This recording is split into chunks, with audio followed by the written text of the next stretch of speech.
Hello and welcome to the JW Thoughts Studio. My name is Wally, and today we have a JW Thoughts archive.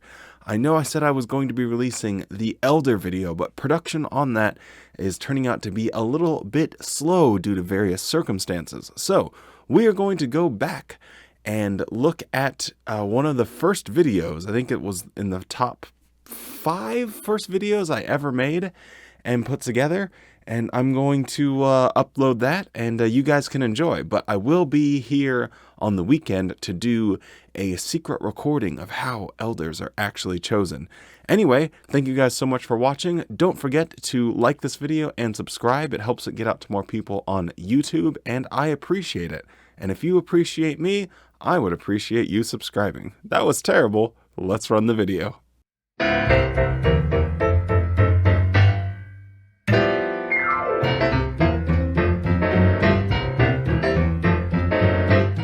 What a joy it is to see Jehovah's organization on the move.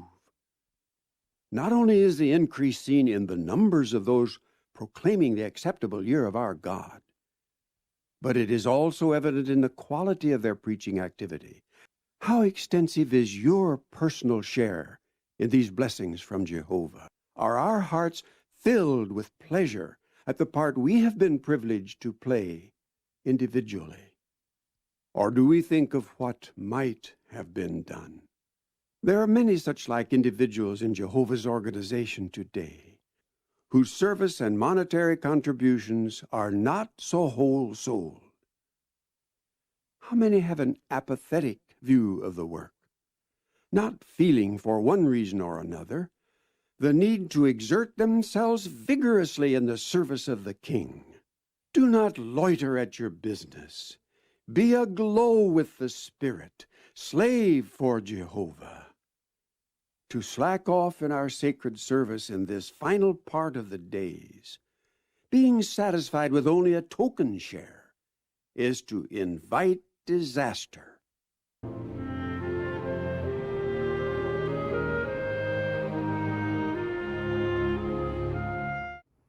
What a privilege we have to be serving God in these last days, at a time when Jehovah is speeding up the kingdom preaching work. Preaching, as done by members of the Watchtower organization, is a self-proclaimed life-saving work that should leave you satisfied at the end of a long day. As you sit on the couch and open a bottle of wine, you know that God is looking down with a smile, giving you a fat thumbs up. Make sure it's in moderation, though, brother.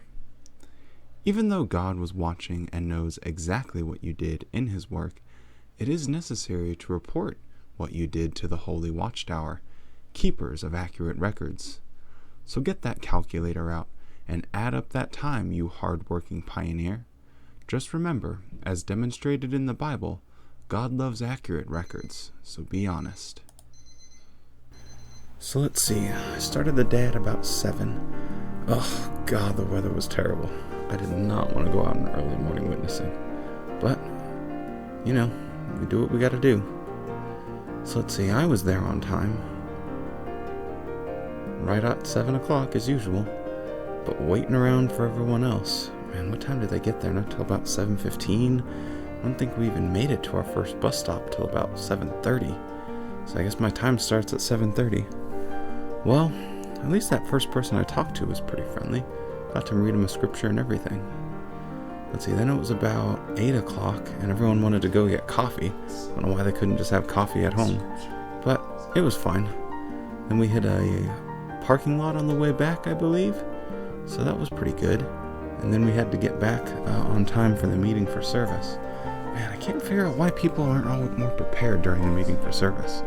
I always have to spend about 15-20 minutes waiting for people to go to the bathroom, trying to find literature, getting in the right territory, and of course, after all that, I end up working by myself anyway.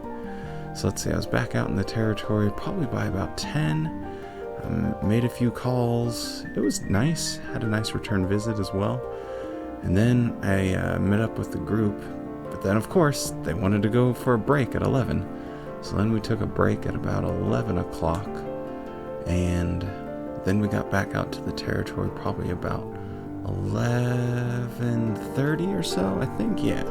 talked to a couple people before we went back, and then it was basically time for lunch. So we stopped for lunch at about 12, had a bit of lunch, and then we had the afternoon meeting for service. That didn't take quite as long, just kind of group up and head out, but of course everyone has plans, so I ended up working by myself in the rain again. But the afternoon wasn't too bad. I actually got a little bit of time in. And then we took a quick little afternoon break. I had a little bit of coffee, but then I had to go to my Bible study a little bit later. So we cut the break short, so that was nice. Had a nice study. He's always right on time, always super prepared. He has those damn cats, though. They're always crawling all over the place. But, you know, it was still a nice study. That took me all the way till, man, I was on my way home probably about 6. Yeah, and then I got home at about 6:15 or so.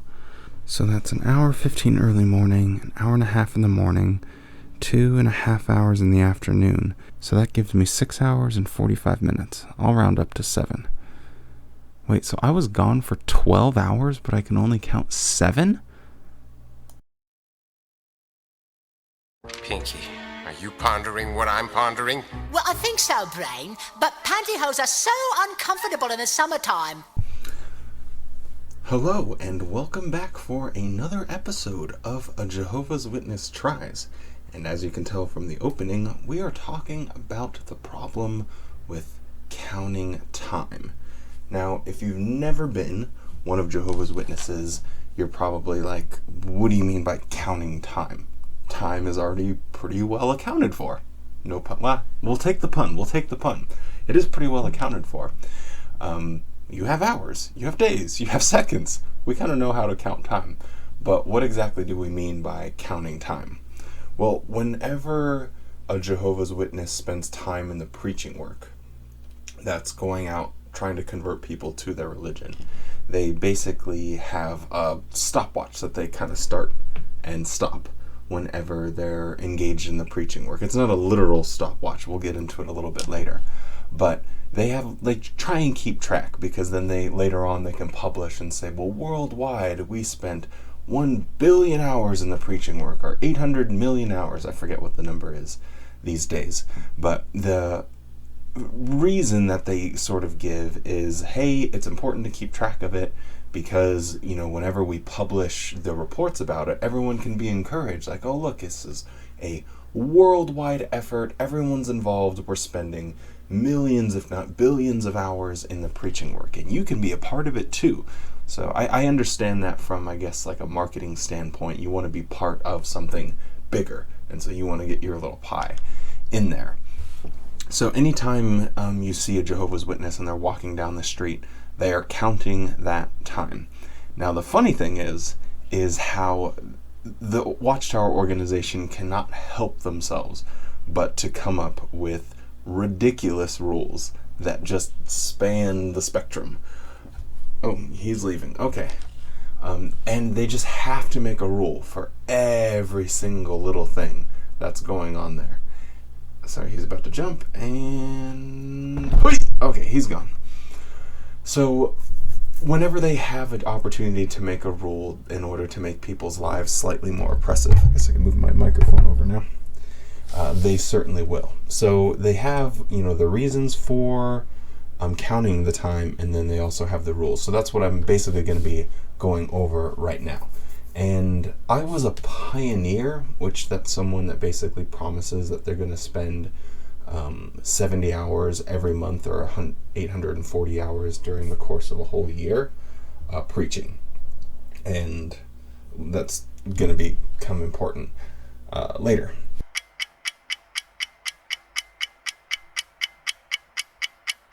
Anyway, so as far as counting time goes, the first thing you would want to ask is, well, why? One of the questions that would come up was, hey, well, you know, Jehovah's watching us. You know, God knows exactly what we're doing. I'm watching you, Wazowski. Always watching.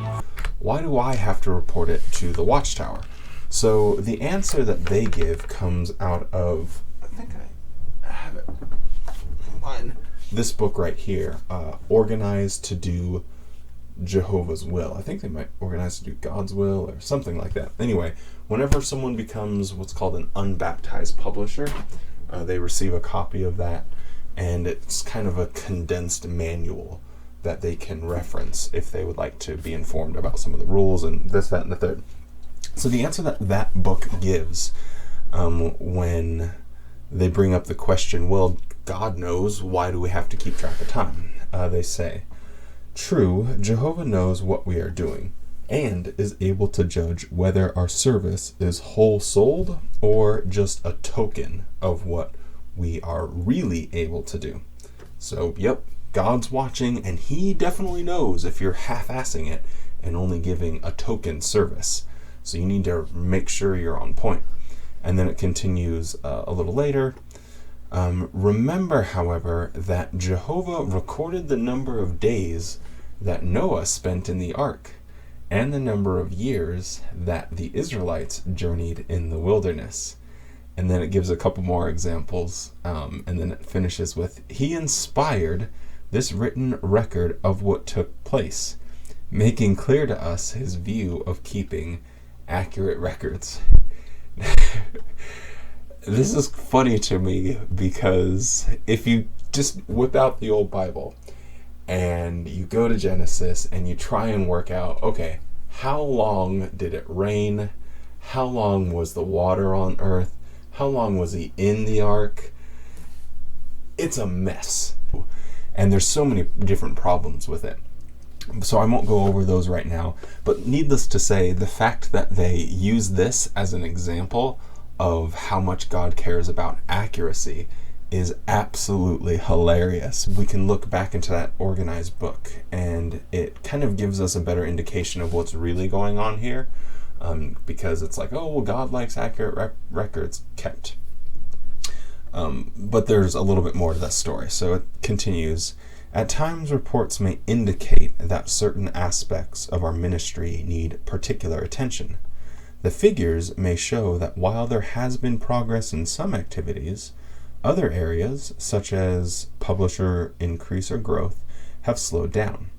It could be that encouragement is needed or that problems have to be resolved. Responsible overseers will take note of reports and endeavor to rectify any condition that may be hindering the progress of individuals or the congregation as a whole. So now we kind of peek behind the curtain. If you are really great and powerful, you'll keep your promises. Do you presume to criticize the great Oz, you ungrateful creatures? See the real reason that they want to keep track of time, because a lot of it has to do with shame. So I'll kind of describe how it would go. So you have different groups within the congregation. So let's say you have a congregation of 100 people. Those 100 people would be broken up into groups of, let's say, 5 groups of 20. And each one of those would have an elder as their sort of overseer. And that group all report their time to him. He reports his time to the secretary reports it to the organization or the headquarters back in New York. And then the same thing also happens if you live not in the United States. They report it to them, then that branch reports it back to New York. So it just goes up through the chain of command. No, how is this not a pyramid scheme? But the important thing is you have to report exactly how many hours you spent. So you might report that you spent 4 hours in the preaching work. Now, in the Watchtower's mind, you should at least be spending 2 hours every week. So that would be going out on the weekends, every Saturday. That's like your service day. So every Saturday, everyone gets together, boom, they head out, spend at least 2 hours. And if someone was to report only 4 hours, they'd be like, ooh, what happened there? And if that was to be a pattern, then they'd be like, yeah, sorry, you're not really cutting it. Only God, as he looks at your hands in here and all those that are tied in, does he see blood there? The humans sitting next to you, they might have an idea because they know you well and you haven't been out in service in weeks. Well, guess what? Most likely God's seeing some blood all over your hands. Or they go totally inactive, and we appeal to them, we try to help, but you cannot water down what God says here. If your hands are not clean because you've been out warning, then they have blood on them, and you're going to lose your life. Then they'd start checking up on you. You'd have elders visits. Hey, why are your hours so low? They call it encouragement, but what it really is, shaming and pressure. Now, another interesting thing is if someone wanted to have so-called extra privileges, let's say whenever they go to their meetings, everyone raises their hand to comment if a question is asked. And the people that, answer, they have to be heard, so they carry little microphones around. And I was in one congregation that was so draconian, so ridiculous in how precise they were with the rules. If you didn't have a 6-month running average of 10 hours per month, you couldn't stand and hold a pole with a microphone attached to it. Like you couldn't do that because you were non-exemplary. And so if you think, 10 hours a month, that means more than just 2 hours. So they encourage people, go out on 2 hours on Sunday, or if you're doing your family worship, you can count that. Anyway, the rules about counting time. But that's the real reason that they want you to report your time, is because they want you to be engaged with your service overseer, so that way, if for whatever reason you're slipping up, they're right on it, and then they can start harassing you. The next question obviously is, well, what are the rules for counting time? Is it just, you wake up and when you come home, boom, you stop your time? It's not that simple. So again, in that organized book, it says, quote, "There are essential activities of which time is not counted, such as getting ready for field service, attending the meeting for field service, traveling to and from the territory. Your field service time should start when you begin your witness work and end when you finish your last call in each witnessing period. Time used for having refreshments or meals during a period of field service is not to be counted." Now, this is really important, and I hope it comes through in that opening sequence. You can literally wake up at 6 a.m., come home at 6 p.m., and only count 6 to 7 hours. Please, sir, I want some more. So you spent your entire day from 6 to 6 grinding for the organization, and yet whenever you're doing your little time report, you only get to count maybe 6 or 7 hours, because it takes a lot of time between getting ready, going back and forth between the Kingdom Hall, helping people. So let's say like after their little meetings for service where everyone's getting organized, people need literature. People need to know where to go. They need to be grouped up. And all of that takes time. So I'm not exaggerating. And I pioneered myself for, I guess nearly 10 years. Wow. Was it that long? Yeah, I guess. Jeez. All the wasted years! Anyway, I know 100% what it's like, and I never personally miss my time, but yeah, trying to keep up with that schedule where you have to get 70 hours per month, and yet you have all of these little tiny things getting in your way is ridiculously stressful. However long you think you're going to be out in service for, like the time you wake up to the time you get home, a good rule for me was to, maybe cut it in half and add an hour, and that would be about the time that you would actually be able to count. So when I was pioneering in the early years, when I was a little bit more exuberant, I was what they would make fun of and be called like a stopwatch pioneer. And I had, I was trying to be so precise and so accurate because I thought, man, this is very important. And they put all this emphasis on making sure everything's exactly so. So I wanted to make sure that, I was being as accurate as possible. But it is just not sustainable. You can't keep up that routine of, doing that and having other responsibilities in the congregation, other responsibilities with your family members, trying to provide for yourself so you can eat, and trying to do a part-time job. It's just horribly stressful. So what I learned that people were getting good at is how to sort of finesse the clock. So the rules say, what was it again? To and from the territory, blah, blah, blah, time used for having refreshments. It should basically only be when you begin your witnessing work. And that's just ambiguous enough that people would really start to work the system. So there were people I found out later that they would text or call maybe one of their Bible studies or their return visits that they had set up for that day, like as soon as they woke up. So they woke up at 7, boom, text message, and they start that bad boy timer now. Then they go, they have coffee, they get dressed, they do all this. Then they would keep their time running even through the meeting for service. So just that trick alone, if you wake up at 7, or let's just say 7:38, doesn't really matter. And then the meeting for service isn't till 9. And then you run that all the way through to your first call, or your first, house that you knock on. That's anywhere from 2.5, maybe even 3 hours that you've already started, and it's 10 o'clock.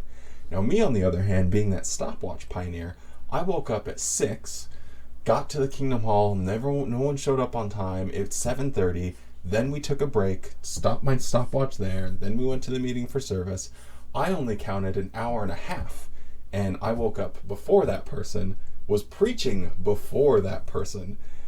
And so they really started getting good with, how to finesse their time. Or if they would take a break, they would just slap a magazine on the table, like, hey, people can see it. They know we're Jehovah's Witnesses, so we're still preaching. And I was like, man, you guys really know how to work the system. So at that point, pioneering became just like super easy.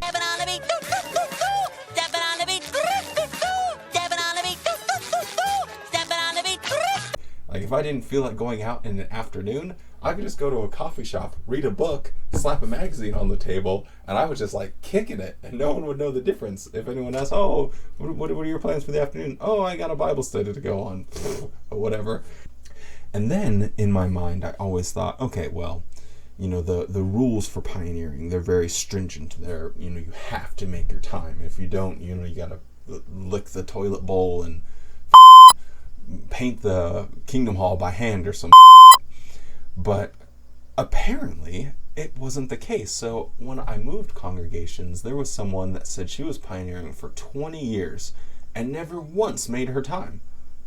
And she was one of the most liberal people with like starting and stopping her time that I had ever met. So it seemed like it was fairly feasible, but no, for 20 years, she said she never made her time, not even once. And that even gave me more confidence to be like, okay, well, maybe this timekeeping thing is more theoretical than literal. Nice. So maybe I don't have to be so stringent about it, which made pioneering so much more enjoyable and easy, because if you're that stressed about every single little second, it can be a real burden, especially if, for instance, say someone shows up for a meeting for service and you are in their little group of people you're working with and they have kids. And anything you do with kids, it takes twice as long. So getting them into the car, getting them out of the car, all that good stuff. And so if you are that stopwatch pioneer and you're working with someone with kids, it's hard. It's really hard not to be like, oh God, now I have to deal with this. Because they're going to be wanting to go on a break after 30 minutes. It's going to take an extra half an hour to get anywhere. Then they're going to be on the break even longer. So that's going to take extra time. And you're basically, hey, I spent 3 hours, but I can only count 45 minutes. And if you're a really hard-nosed timekeeper, it's brutal. Once you loosen up a little bit and just decide, hey, you know what, maybe I'll just have some wine and just chill, it's actually not that difficult. Really? That sounds pretty good. Yeah, so that's some of my thoughts about keeping time, what that means to the Jehovah's Witnesses, and my own personal experience of, how to finesse your time a little bit, because it is completely unsustainable to continue with that stopwatch pioneering attitude. Anyway, thank you very much for watching this far. If you've made it, all 7 of you, that's so bad.